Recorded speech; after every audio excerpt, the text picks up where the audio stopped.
महाकारुणिक तथागत बुद्ध को त्रिवार वंदन, जिन्होंने हमें दुख मुक्ति का मार्ग दिया।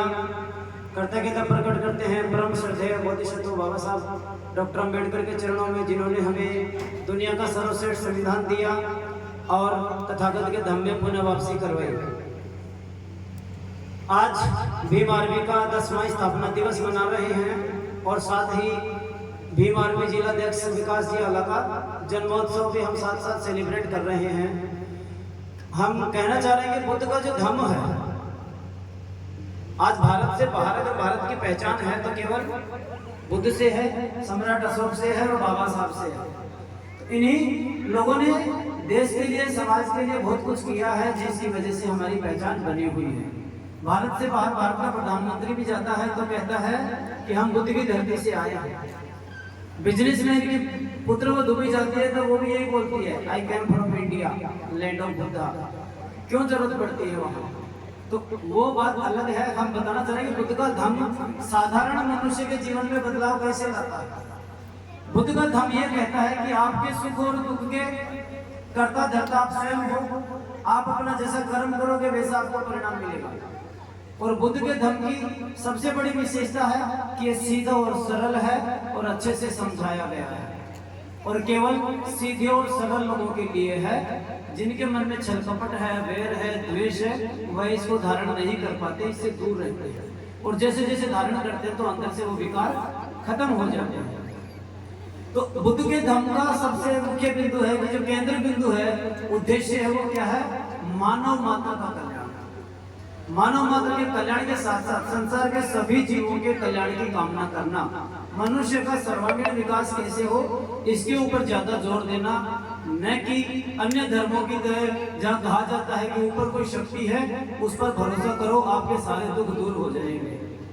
तो मैं कहना चाहूंगा कि भारत में देवी देवता तो 33 करोड़ हैं। कितने हैं? और बेरोजगारों की संख्या 28 करोड़ है। आज देखा जाए कितने हैं? देवी देवताओं की संख्या 33 करोड़ और बेरोजगारों की संख्या 28 करोड़। एक देवता अगर एक बेरोजगार को भी नौकरी दे दे तो बेरोजगारी कल ही खत्म हो जाए। लेकिन हजारों सालों से ये 33 करोड़ हैं। और बाबा साहब के संविधान के बाद हमारे अच्छे दिन आए हैं। तो हमारा भला किसने किया? बाबा साहब ने किया, बुद्ध ने किया, संत महापुरुषों ने किया, क्रांतिकारियों ने किया। लेकिन आज भी हम उन्हीं में उलझे हुए हैं। ये हमारी अज्ञानता है। एक दृष्टांत आता है, एक उदाहरण देना चाहूंगा कि भंते नागार्जुन के पास एक उपासक आता है और वो ये कहता है कि मैं दुखों से ग्रसित हूँ और मुझे दुखों से मुक्ति चाहिए। और मैं मतलब एक तरह से बोलते हैं कि मैं ऐसा हूँ, मैं वैसा हूँ, मैं दुखी हूँ, मैं क्रोधी हूँ, मैं वैसा हूँ। तो वो ठीक है। तो भंते नागसेन जी ने कहा कि कोई बात नहीं, तुम दुखी हो ये आपने मान रखा है, ठीक है, तुम्हें दूर करना चाहूंगा। तो भंते नागसेन जी ने क्या कहा? भंते नागार्जुन जी ने क्या कहा? यहीं बैठ जाओ। 2 दिन बैठा रहा, कुछ नहीं बोले। वो बोलता है कि मुझे बताओ कि मैं क्या करूं, मैं ऐसा हूं, मैं वैसा हूं, मैं वैसा हूं। तो भंते नागार्जुन जी ने क्या कहा? ये जो पहाड़ के पास एक गुफा है, वो गुफा इतनी संकरी थी कि आदमी भी थोड़ा ऐसे टेढ़ा होकर के उसमें घुस सकता था और अंदर खूब सारी खुली जगह थी। तो भंते नागार्जुन जी ने कहा उपासक को कि आप जाओ और 3 दिन तक इस गुफा में बैठना, आलती पालती मार के हिलना नहीं है, डुलना नहीं है और कोई काम नहीं करना है। सिर्फ 3 दिन तक कठोर तपस्या करनी है और एक ही मंत्र का जाप करना है। कौन से मंत्र का जाप करना है? हम खुद से बोलना, मैं भैंस हूं। क्या बोलना है? मैं भैंस हूं, ऐसा तुम्हें बोलना है। वो 3 दिन बैठा रहा, उसने आंख बंद करके मंत्रोच्चार करता रहा, मनी मन के मैं भैंस हूं, मैं भैंस हूं, मैं भैंस हूं। चौथे दिन भंते नागसेन जी ने आवाज दी, आज उपासक बाहर आ जाओ। तो अंदर से आवाज आती है, सींग आड़े आ रहे हैं, कैसे आऊं? क्या बोला? क्या बोला? सींग आड़े आ रहे हैं, कैसे आऊं? गुफा तो सकरी है। तो भंते नागार्जुन अंदर जाते हैं और एक थप्पड़ लगाते हैं खींच के कि होश में आ जा, किसमें आजा? होश में आजा।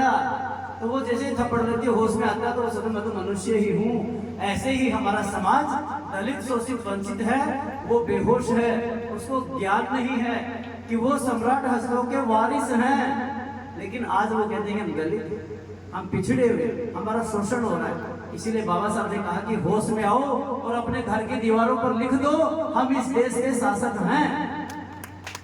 कितने लोग समझ पाए? कितने लोग समझ पाए? हमने अपने घरों की दीवारों पर क्या लिखा? धन धन सतगुरुदेव, सीताराम, जय श्री राम, राधे राधे राधे राधे। तो इनका लिखने से क्या हुआ? हमारा भला हो गया? बाबा साहब ने जो कहा था वो हमने नहीं किया और आज भी नहीं कर रहे हैं। चुनिंदा लोग हैं, 1% लोग भी नहीं है जो बाबा साहब के मूवमेंट पे चल रहे हैं। 1000 में से किसी एक को छांटो तो बड़ी मुश्किल से मिलता है। आप कहते हैं कि अम्बेडकरवादी कौन है? 14 अप्रैल को जेल में बोलते हैं, 15 को सो जाते हैं। वो है क्या? जिनका जीवन ही मिशन हो गया, जो घर में रहकर के भी बाबा साहब के मूवमेंट के लिए समय निकालते हैं। आपने देखा मीडिया को मंच पर बैठने के लिए पद और प्रतिष्ठा की और वजन की और वो मायने नहीं रखता। क्या मायने रखता है? बाबा साहब की एक लाइन, शिक्षा शेरनी का वो दूध है जो पिएगा वो दहाड़ेगा। तो बाबा साहब ने कहा कि शिक्षित बनो, पढ़ो, अपने आप को विचार करो, संघर्ष करो, अपने आप से युद्ध करो। पहले तो अपने अंदर जो अज्ञान, अंधविश्वास, जो बुराई है उसे त्यागो। उसे त्यागोगे तब जाकर के आपको कुछ समझ में आएगा। आपको खाली पात्र दे दिया जाए और उसमें बोलेंगे इसमें कुछ डाल दो। तथागत बुद्ध ने कहा है कि उपासक, ये श्रोतागण है ना सभा, इस श्रोतागण की सभा में 3 प्रकार के लोग बैठे हैं। एक वो लोग हैं जो बिल्कुल ही खाली हैं, वो बुद्ध की बात नहीं सुनते हैं, बाबा साहब की बात नहीं सुनते, सभी बात सुनते हैं, लेकिन जब तक बैठे हैं तब तक सुनते हैं, बाकी यहाँ से और समझते कुछ नहीं। दूसरी तरह के वो लोग हैं जो उन लोगों से अच्छे हैं, जो यहाँ बैठे हैं तब तक तो सुनते हैं और अच्छे से समझते हैं, बाहर जाके भोजन करते हैं। पहले प्रकार के लोग वो थे जो यहाँ बैठे हैं, सुन रहे हैं, लेकिन फिर भी नहीं समझ पा रहे, मतलब उनको दिमाग ही नहीं है, बुद्धि ही नहीं है। दूसरी प्रकार के वो लोग हैं जो यहाँ बैठे हैं, सुन रहे हैं और समझ रहे हैं, लेकिन गेट के बाहर जाते हैं भूल गए। तीसरी प्रकार के वो लोग हैं जो यहाँ बैठे हैं, सुन रहे हैं और समझ रहे हैं और घर जाकर भी चिंतन कर रहे हैं कि हमने जो सुना था वो हमें उस समय अच्छा लगा था, क्या हम इसे जीवन में पालन करेंगे तो हमारा भला होगा। तो जो पालन करने की कोशिश करते हैं वो आगे बढ़ जाते हैं। डॉक्टर साहब ने दवाई दी, दवाई ले ली लोगों, आधे लोग ने यहीं छोड़ गए, आधे लोग घर के बाहर, गेट के बाहर फेंक दी, और कुछ लोग ऐसे थे 2% जिन्होंने दवाई दी तो कुछ तो काम किया। किस बीमारी की है? किस बीमारी, उन्होंने जाकर घर दवाई का सेवन किया, उनका इलाज हो गया।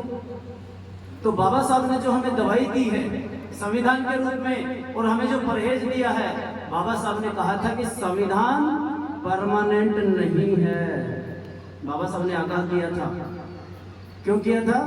इसलिए किया था कि अगर आपकी सुरक्षा होगी तो वो मैं 14 अक्टूबर 1956 को आपको सुरक्षा कवच देके आया हूँ कि जिस दिन आप बुद्ध की शरण में आ जाओगे तो दुनिया के 57 देश आपकी सुरक्षा के लिए खड़े हो जाएंगे। लेकिन अभी भी हमारे समझ में नहीं आता। आज तक आपने सुना क्या आजाद भारत में कभी बुद्धिस्ट के ऊपर कोई टॉर्चर हुआ है? सुना? और दलितों के ऊपर? यूपी जैसे स्टेट में एक दिन में 19 बलात्कार होते हैं। क्यों? और चेक कीजिएगा 99% SC ST OBC पर होता है। किस वजह से होता है? मैं ये कह रहा हूं कि आप जिस बस में बैठे हो उस बस में आपको दुख लग रहे हैं, आपकी पिटाई हो रही है। कब तक हो रही? जब तक आप उस बस में बैठे हो। आप उस बस से उतर जाओ, उतर जाओ, फिर कैसे होगा? होगा क्या? कोई नहीं होगा। लेकिन उतरने के लिए क्या चाहिए? जिगरा होना चाहिए, और जिगरा हर किसी में नहीं होता और बाजार में मिलता नहीं है। तो बाबा साहब को मानने वाले इस बात का ध्यान रखें कि कि वो अपने आप को अम्बेडकरवादी कहने से पहले अपने अंदर झांक लें कि मैं 22 प्रतिज्ञाओं में से कितने का पालन करता हूं। जितने का पालन करता उतना अम्बेडकरवादी जांच लीजिएगा। और अपने घर में जहां आप चारपाई पर लेटते हो, सोते हो और आपकी आंख खुलती है और सामने जो दीवार है उस दीवार पर लिख दो कि जिसको बाबा साहब से प्यार नहीं वो बड़वा हमारा याद नहीं। फिर वो चाहे आपका रिश्तेदार हो, आपका मित्र हो, चाहे कोई भी हो, मैं ये कहता हूं कि आप कुछ भी बोलिएगा, संबोधन में कुछ भी बोलिएगा, कुछ भी कहिएगा, लोग नहीं आएंगे। लेकिन आप अनजान गांव में भी जाकर के चौराहे पर जहां से 40 लोग गुजर रहे हैं, जोर से जय भीम बोल देना, 4 लोग आपके साथ आकर खड़े हो जाएंगे। ये ताकत है बाबा साहब की। तो बाबा साहब ने कहा था कि मैं खून के रिश्तों से ज्यादा महत्व किसको देता हूँ? विचारधारा के रिश्तों को महत्व देता हूँ। आज हम सब यहाँ अलग अलग गांवों से आए हैं। क्या हम विकास जी के सारे रिश्तेदार हैं? कोई मामा कोई बुआ तो 4-5 ही होंगे, परिवार के लोग भी 8-10 ही होते हैं। लेकिन आज ये जो हुजूम उमड़ा है ये किस पे उमड़ा है? विचारधारा पर। और कहते हैं कि जो लोग नहीं बिकते उनके पोस्टर बिका करते हैं, और जो आदमी अगर बिक जाए, कीमत से कोई भी हो, तो लाखों में हो या करोड़ों में, अगर इंसान बिक जाए तो 2 कौड़ी का नहीं रहता। क्या नहीं होता? 2 कौड़ी का नहीं रहता। अब जो हमारे लिए जो आर्मी बनी है, भीम आर्मी, आज आप देखते हो जहां कहीं भी टॉर्चर होता है तो भीम आर्मी के लोग जाते हैं। तो क्या हम उनको सैलरी देते हैं? सरकार उनको सैलरी देती है? अपने जेब से रुपया खर्च करके जाते हैं और वहां लठ भी खाते हैं। किसके लिए? आपके लिए। आप क्या कहते हो? ये तो बेकार, देवी देवता कौन मानता, ये तो ऐसा है, ये वैसा है। लेकिन जब आपके ऊपर टॉर्चर होता है, बेटियों के साथ बलात्कार होता है, तो उन धर्म के रक्षकों में एक भी आपके साथ आके खड़ा नहीं होता। ये भी सच्चाई है। खड़े कौन होंगे? अपने ही परिवार के लोग। तो पुराने लोग कहते थे ना, कोड़ी पर लाते जिक्र दर्द हो है। जो अपना होगा वही दुख में आके खड़ा होगा। खुशियों में तो इंजड़ी भी आती है नाचने के लिए, आते हैं नहीं आते। इंसान वही है जो दुख दर्द में काम आए। तो जो बाबा साहब का मोमेंट है, हम जो लेके आए हैं, जो हमारे पूर्वज यहाँ से लेके आए हैं और आगे भी चल रहा है, इसको आगे तक कौन ले जा सकता है? ये युवा पीढ़ी। कौन? ये युवा पीढ़ी। इसके दिमाग में कम से कम वो कचरा मत डालो जो आपके अनपढ़ दादाजी ने, अनपढ़ दादी ने अज्ञानता में डाल दिया। इनको बचाओ, और इनको बचाने का एक ही तरीका है, इनको फ्रीडम दो अपना दिमाग यूज करने का, अपना बुद्धि का प्रयोग करने का। और जब ये पढ़ेंगे लिखेंगे सब, जैसे भारत में क्या होता है, 18 साल का व्यक्ति वोट डालने का अधिकारी है, प्रधानमंत्री चुनता है, सरकार चुनता है। वैसे ही अगर ये हो जाए कि 18 साल का व्यक्ति धर्म का भी चुनाव कर सकता है, जिसको जो अच्छा लगे उसे सभी धर्म ग्रंथों की किताबें दो और 7 साल का टाइम दो, तुझे जो लगे वो पढ़। तो क्या आप मानते हो कि 20 साल का ग्रेजुएट किया हुआ महिला हो या पुरुष हो, बच्चा हो, अगर वो सभी धर्मों को पढ़ेगा तो कौन से धर्म को जाएगा? बुद्धम शरणं गच्छामि, क्योंकि बुद्धिमान तो बुद्धि की शरण नहीं जाएगा। तो ये सारी चीजें गौण करते हुए आज भी हमें पीछे धकेला जा रहा है अज्ञान और अंधविश्वास के बल पर। अब हम जो जिन्होंने कर देंगे समय हो रहा है।